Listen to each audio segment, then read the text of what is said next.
Hey guys, Dissection of Violence here. Man, interesting card. 5 a.m. start time. I'll be up for it.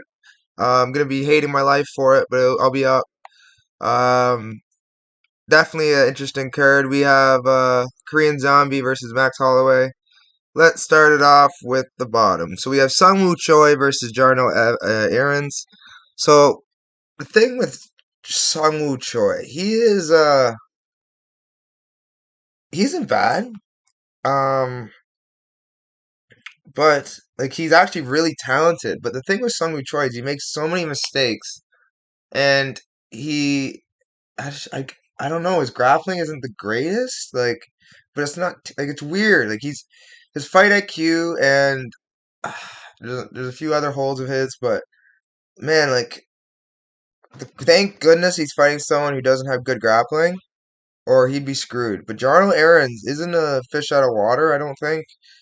He knows how to get back up eventually. I like Jarno Aaron's striking. Obviously, it's not at the caliber of Choi, but I do like Aaron's by KO. There's a really big possibility that could happen, and I wouldn't be surprised at all. Choi is chinny, and I do think Aaron's has the ability to put him away. He doesn't really have power, but I think he could do it. I think he could catch Choi, and you never know. I'm gonna go with Choi based off talent and competition. But man, if Aaron wins, I would not be shocked at all. It's more of a live spot for me. But yeah, it's gonna be an interesting one for sure. Moving on, we have Liang versus JJ Aldrich. Um, JJ Aldrich. So she's what you could say like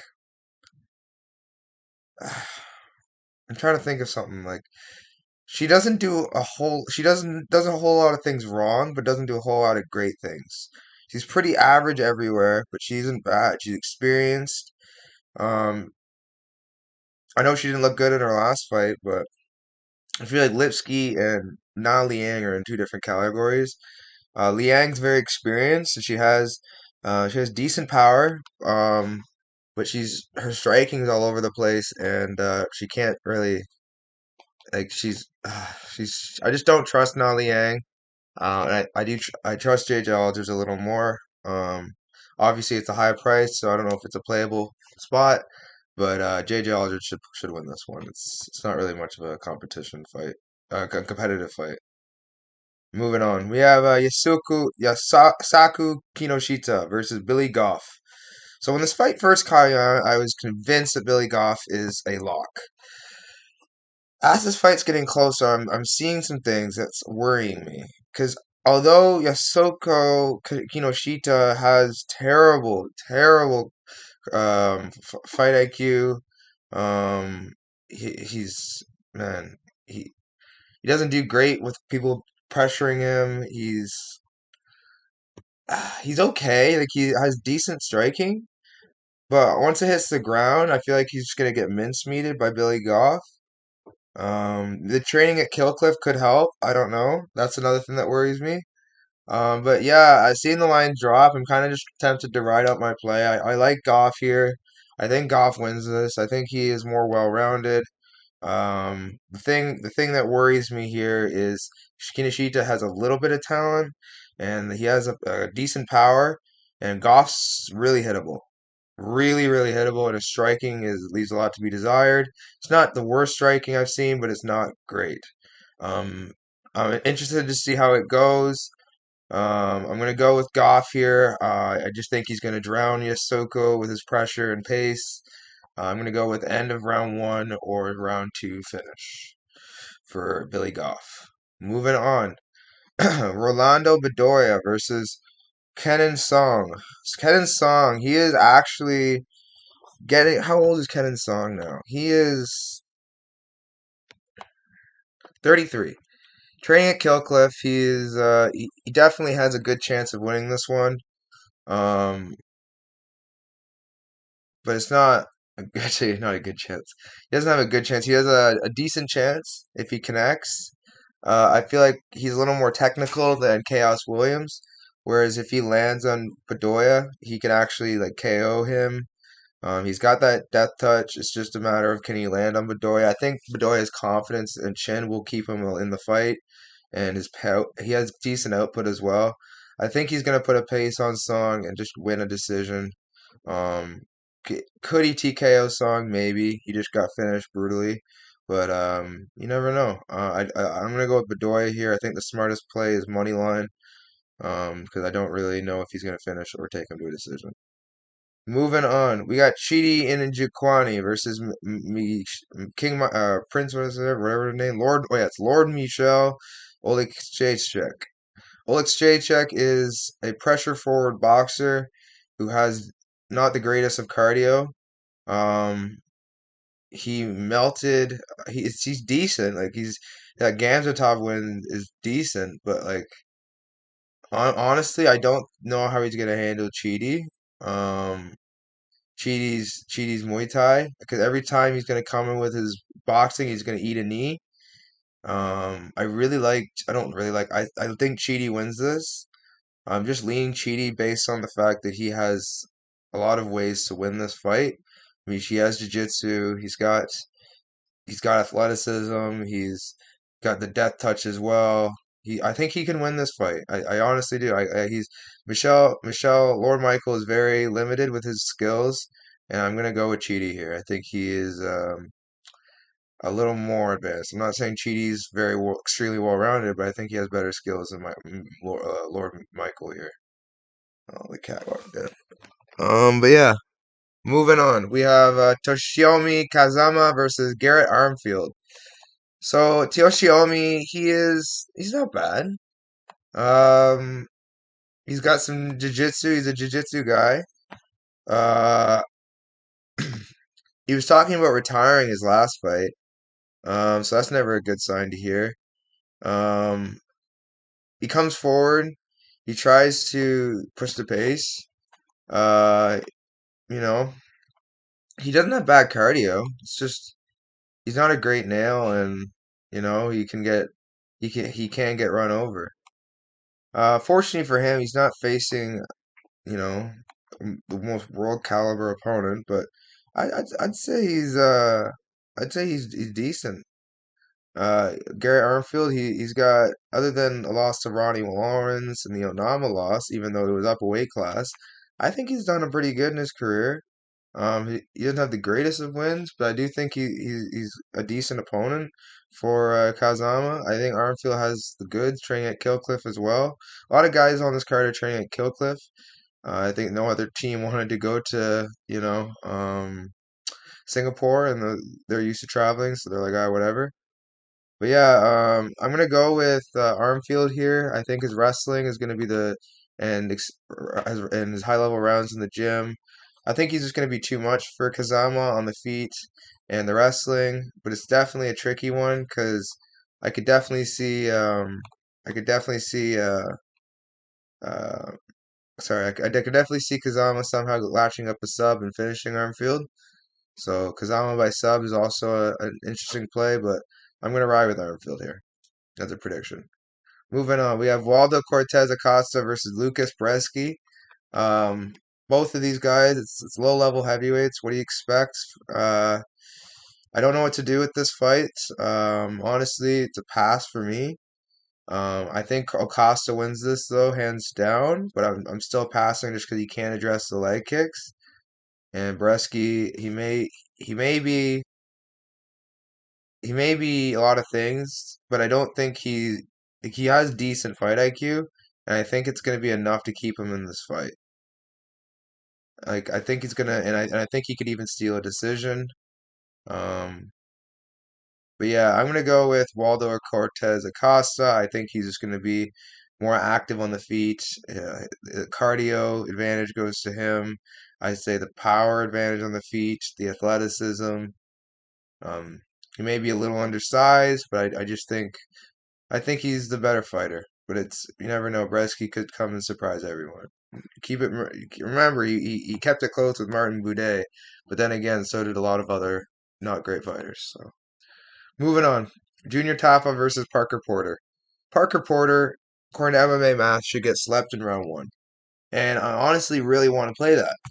But after watching Junior Tafa get absolutely just like he got taken down by the easiest of takedowns just because Mo Usman's a strong guy, he got him down. Honestly, I don't like I think Tafa's got nice initial takedown defense, but once he starts chain wrestling, he's done. I honestly do think, and his cardio isn't the worst. It's not good, but it's not the worst. I just think Parker Porter's experience, grappling, heaviness, and pace is going to be too much if he gets him down. I don't think he's like Mo Usman who's going to lay on him and hit a few strikes. He's going to, work to a finish.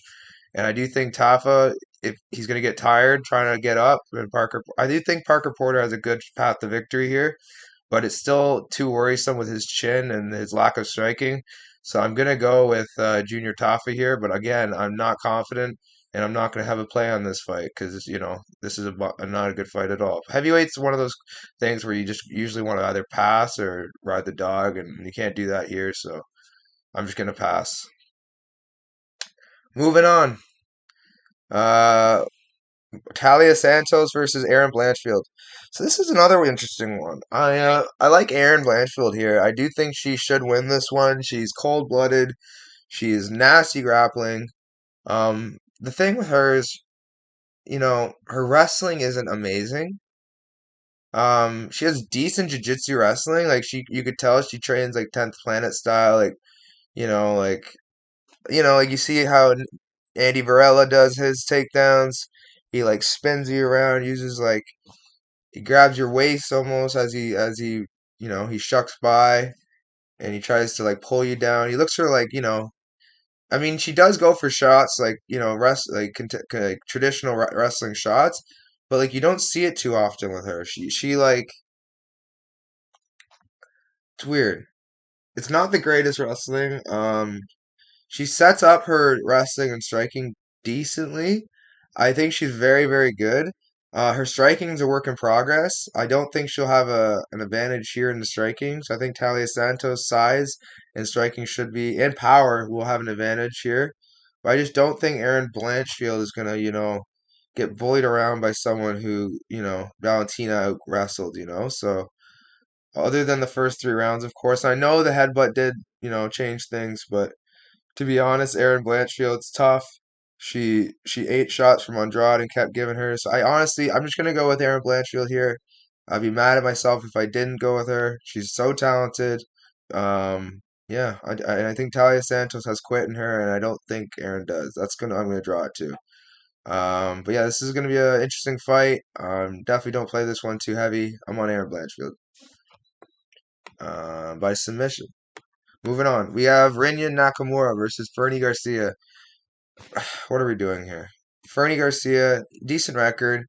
The kid's not bad. Like he has some recognition. Like he shows some semblance of talent. But the thing with him is like he's like mentally like I don't know. Like he's not soft at all. Like he's just you know like he's still like in his mind he's still not a UFC fighter. And I don't think he's gonna be able to jump. Like if you're getting nervous before fights with guys like Fernie Garcia and Fernie Newsom, sorry, you gotta Journey Newsom, Fernie Newsom. Um, yeah, I honestly believe that Rinya Nakamura is gonna run him over by you know TKO or ride him out to a decision. To be honest, I'm more inclined to think TKO, but I do rate Garcia's striking a bit, so I'm gonna go with by decision just because I think if Rinya gets hit a few times, hopefully his fight IQ will make him realize he can't be, too reckless on the feet. But if he doesn't have fight IQ, there's a chance he could get KO'd and get, upset here. So honestly, I would just with this fight, um, it's a hard one for me. I'm on Rinya, but KO and decision is probably the best spot here for him. Moving on, we got Giga Chikadze versus Alex Caceres. So Giga Chikadze, I met him in Vegas actually. Um, he's man, he's awesome. He's a really nice guy. Super. I met him in Toronto, Vancouver too. But man, he is a really good guy. Nasty striking. Obviously, it's not like the best striking in the world, but he's good. He's a really elite striker. Um, Good get ups, good cardio, tough as hell. I don't I think Caceres by sub is really the only spot for Caceres because I think on the feet, other than maybe outpointing Chikadze, because Chikadze doesn't have the greatest of wins. He went to a decision with Brandon Davis. He has some wins that aren't the greatest looking back, but so did Zabi. No, he only finished Brandon Davis. Never mind. Um, but you know what I mean? Like he's good, but there's a good chance he could get subbed or lose a decision. So I'm gonna go with Giga here. Um, I'm hoping he gets a TKO, not because I don't like Caceres, just because I want him to. I like watching Giga get his Giga kicks and finishes. They're usually exciting. So, not saying Alex's finishes aren't, even though he doesn't have a lot, other than the one against Erosa. That was awesome to see. Um, but yeah, I think Giga wins this, and it's a close fight for sure. Moving on, we got Anthony Lionheart Smith versus Ryan Superman Spann. I think Ryan Spann wins this one. It's a hard decision for me to make because logic tells me to take Anthony Smith, but my gut's telling me Ryan Spann. And lately, as of late, I've just been listening to my gut. Spann has a lot of talent.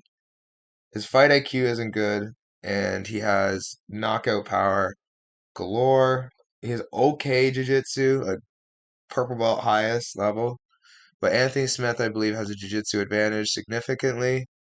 Um, his experience is, he has better experience, but I'd say Spann's still very experienced. His cardio, I would say, is better than Spann's. The thing about Spann is he's younger and has more to prove in his career, whereas Smith has kind of already, been there, done that, and he doesn't really have much left to prove in his career, and he's more looking near retirement than more a title run. So I'm gonna have to go with Spann here because he has more to lose here, and it's a big fight for him. But again, this is not a confident pick. Logic tells me to take Smith, but it's a pick'em fight. I'm gonna lean with Spann here. Spann by KO is probably an interesting line. But yeah, moving on. Main event time. We have Max Blessed Holloway versus the Korean Zombie. I really don't know why Zombie wants this fight so bad. His coaches were saying how he wanted to retire, and if he didn't get the fight with Holloway, he would. And he got the fight with Holloway, but man, I don't know if that's the fight I'd be asking for if at this stage in your career with how much damage you took in your last fight alone. I'm gonna go with Holloway here by late finish, man. Like I just see this being a depressing end to Chan Sung Jung's career. Um, yeah, but I'm hoping for the best for him. But selfishly, because I have a play on Holloway at negative 250, boosted odds I got for playing someone from LFA with him. Um, yeah, I'm really hopeful Holloway gets this done because I really won't understand it if some. I mean, Jung Holloway's can be hittable at times, and Jung can crack, so you never know. But and Holloway could get subbed by Jung too. I'd say Holloway's jiu-jitsu is not as good as Jung's, but at the same time, I'd say Holloway's wrestling. Actually, no, that could be just as good too.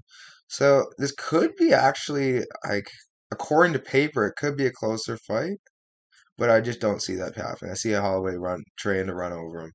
I'm going Mac Holloway, uh, third, fourth, or fifth round TKO.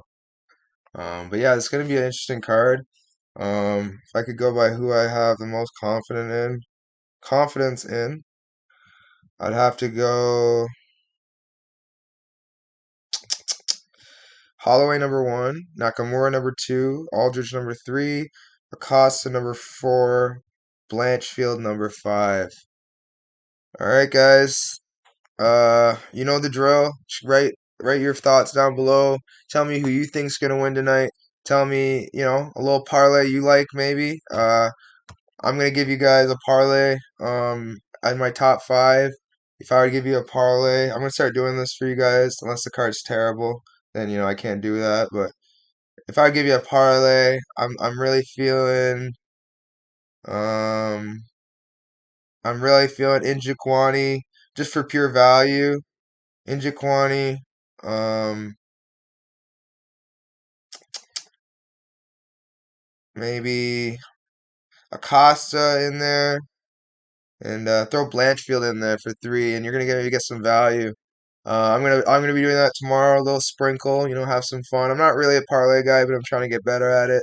I'm a work in progress. I'm not shy about my faults, but I'm really proud of the wins we've had this year. So let's keep tracking. Let's keep trucking on. Yeah, we got a great card coming this Saturday. Wake up bright and early. Make your eggs around 4, or you could be ready for 5. But yeah, guys. Until next time, I'll see you later.